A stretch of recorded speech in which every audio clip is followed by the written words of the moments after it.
جہیز کی جڑ کاٹی جائے۔ اگرچہ میں نے جو عہد لیا تھا یہ 10 جنوری 1975 کا میرے پاس یہ ایک رقعہ ہے موجود لکھا ہوا، ہمارے ایک ساتھی تنظیم کے ہوتے تھے محمد علی ورد، ان کی شادی پر میں نے جو خطبہ دیا تھا، پھر میں نے مسجد خضرہ میں لوگوں کو کھڑے ہو کر ہاتھ اٹھوا لیے تھے کہ اس کی پابندی کرنی ہوگی، اب انہوں نے ہاتھ اٹھائے تھے، اس میں میں نے اس کو شامل نہیں کیا تھا۔ یہ جہیز کا معاملہ جو ہے یہ ذرا ہمارے معاشی نظام کے ساتھ وابستہ ہے، اس میں کوئی ڈیمانڈ اینڈ سپلائی کا معاملہ بھی ہے، یہ آسانی سے ختم ہونے والی لعنت نہیں ہے۔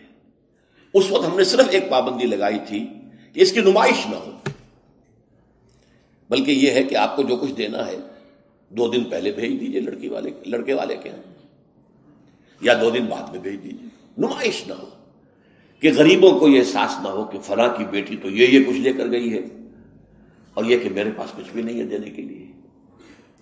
یہ جو احساس محرومی ہے آپ نوٹ کیجئے، میں نے آپ کو بتایا اسراف کہتے ہیں ضرورت کی جگہ پر ضرورت سے زیادہ خرچ کر دیں، اور تبذیر کہتے ہیں بلا ضرورت خرچ کرنا، صرف نمود و نمائش کے لیے، اپنی دولت کے مظاہرے کے لیے، اپنی دولت مندی کی دھوس جمانے کے لیے۔ پوری کوٹھی جو ہے قمقمہ بنی ہوئی ہے، ہر جگہ پر ہر درخت کے ہر پتے کے ساتھ بلب لگا ہوا ہے، معلوم ہو جگمگ جگمگ جگمگ ہو رہی ہے، بڑے عمدہ لباس سفید براق پہنے ہوئے جو بہرے ہیں وہ کھانے ڈشیں لیے ادھر جا رہے ہیں۔ یہ جو کچھ ہے اسراف، اور اس کے بعد تبذیر کے بارے میں تو فرمایا، اسراف کے لیے تو صرف یہ کہا تسرفو لا تسرفو، اسراف نہ کرو، کلوا واشربوا ولا تسرفوا، کھاؤ پیو اسراف نہ کرو۔ لیکن تبذیر کے بارے میں فرمایا ان المبذرین کانوا اخوان الشیاطین، یہ مبذر جو ہیں یہ تو شیطانوں کے بھائی ہیں۔ کیوں؟ کافی عرصے تک میرا ذہن اس پر اڑا رہا، کیوں تشبیہ دی گئی؟ پھر بات کھلی سورہ مائدہ میں جا کر شراب کی حرمت کے ضمن میں الفاظ آئے، انما یرید الشیطان ان یوقع بینکم العداوۃ والبغضاء فی الخمر والمیسر، یہ شیطان یہ چاہتا ہے مسلمانوں کہ تمہارے اندر آپس میں بغض اور دشمنی پیدا کر دے شراب کے ذریعے اور جوئے کے ذریعے۔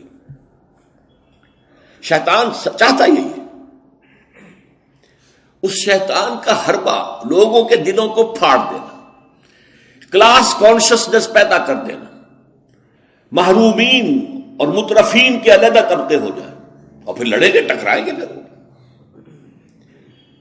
اور یہی کام اس میں ہے، جس گھر میں لڑکی کی شادی پر اس طریقے سے پیسہ جو ہے بہایا جا رہا ہے پانی کی طرح، وہاں کوئی شوفر بھی ہے، ان کا ڈرائیور، کوئی پہرے دار بھی ہے، کوئی خانسامہ بھی ہے، اس کی بیٹی بیٹھی ہوئی ہے، بوڑھی ہو رہی ہے، وہ ہاتھ پیلے نہیں کر سکتا، اس کے دل کے جذبات کیا ہوں گے اس وقت؟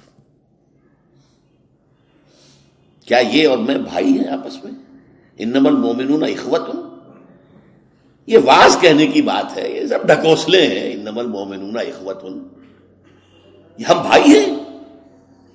میری بیٹی بوڑھی ہو رہی ہے، ہاتھ پیلے نہیں کر سکتا، اور ان کے ہاں دولت جو ہے وہ پانی کی طرح بہ رہی ہے۔ یہ دل پھٹ گئے کہ نہیں؟ یہ طبقاتی شعور ابھرا کہ نہیں؟ ان یوقع بینکم العداوۃ والبغضاء فی الخمر والمیسر، عداوت اور بغض اور دشمنی پیدا کر دی گئی۔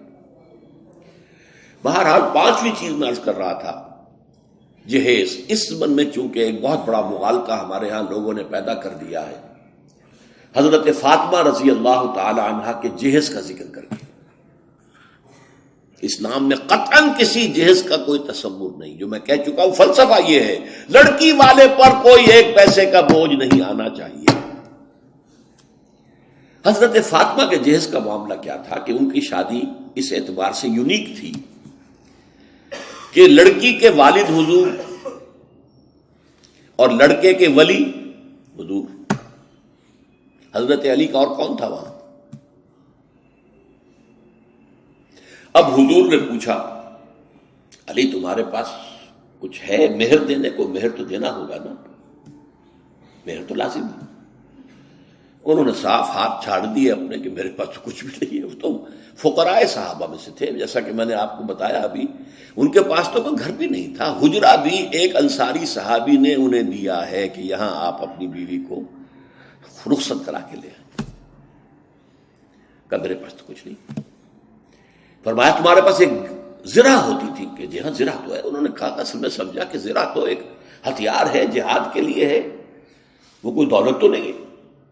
آپ نے فرمایا جاؤ اسے بیچو یا گروی رکھو، قرض لے کے آؤ، لیکن مہر تو دینا. وہ گئے اپنی زرہ لے کر بازار میں آواز لگائی. حضرت عثمان نے خرید لیا 30 دینار یا درہم جو بھی ہے، اس میں رقم کا میں یقین سے نہیں کہہ سکتا، اور بعد میں پھر واپس کر دی. اس وقت اگر ویسے ہی دیتے 30 دینار یا 30 درہم تو حضرت علی کی جو غیرت ہے اور خودی ہے اس پر بوجھ پڑتا کہ اس نے مجھے خیرات دی ہے. اس وقت تو خرید لی تاکہ کوئی بوجھ نہ ہو. میں نے زرہ بیچی ہے، پیسے لیے، بعد میں واپس کر دی ہدیۃً، یہ آپ کی زرہ واپس. وہ لا کے حضور کے سامنے پیسے رکھ دیے گئے. حضور نے کچھ تو گھر کے اندر بھجوائے کہ فاطمہ کے لیے وہ خوشبو، کوئی تیاری، کوئی اچھے کپڑے کو بنائے، اور باقی سے وہ سامان بنا دیا. ایک گدا جس میں کھجور کی چھال بھری ہوئی تھی، 2 تکیے کھجور کی چھال کے، ایک مشکیزہ پانی لانے کے لیے کنویں سے، ایک چکی جو یا گندم جو بھی ہوگی پیسنی ہوگی، 1-2 بالوئی سے برتن، بس. یہ ہے جہیز. اور یہ حضرت علی نے جو مہر کی رقم پیش کی تھی اس میں سے حضور نے بنا کر دیا. وہ رقم جو ہے حضرت فاطمہ کا حق تھا نا، مہر تو لڑکی کا حق ہے، اسی کے گھر کا سامان بنا دیا. اپنے پاس سے حضور نے 1 پیسے کی کوئی شے نہیں لی. اس کے لیے یہ بھی دلیل نوٹ کر لیجئے کہ حضور کی اور بھی تو بیٹیوں کی شادی ہوئی کہ نہیں. حضرت عثمان کے گھر میں 2 بیٹیاں گئی ہیں حضور کی. پہلی بیٹی تو خیر مکے میں گئی تھی، ابھی شاید وحی کا آغاز بھی نہ ہوا ہو، میں یقین سے تو نہیں کہہ سکتا. ہو سکتا ہے کہ حضور کی نبوت کے ظہور سے پہلے شادی ہوئی ہو سکتا ہے، ممکن ہے. لیکن ایک شادی تو مدینے میں ہوئی ہے، اور حضرت عثمان کا گھر بھرا ہوا، ہر شے کا سامان موجود ہے، سامان جگہ موجود ہے. کسی جہیز کا کوئی تذکرہ ملتا ہے؟ تو یہ جہیز نہیں تھا، یہ خالص ہندوانہ تصور ہے. اور اس کی وجہ کیا ہے؟ وجہ یہ ہے کہ ہندوؤں میں لڑکی جو ہے، بیٹی جو ہے، وہ وارث نہیں ہے، اسے وراثت میں کوئی حصہ نہیں ملتا. لہذا جب اسے گھر سے رخصت کر رہے تو وہ دان دہیج، یعنی یہ ایک خیرات ہے جو دے رہے ہیں. لڑکی کا حق کوئی نہیں ہے. بلکہ راجپوتوں وغیرہ میں تو ہندوؤں کے اندر آپ کو معلوم ہونا چاہیے لڑکا بھی صرف بڑا لڑکا وارث ہوتا تھا تاکہ زمین کے ٹکڑے نہ ہوں. 10 مربع ہے تو 10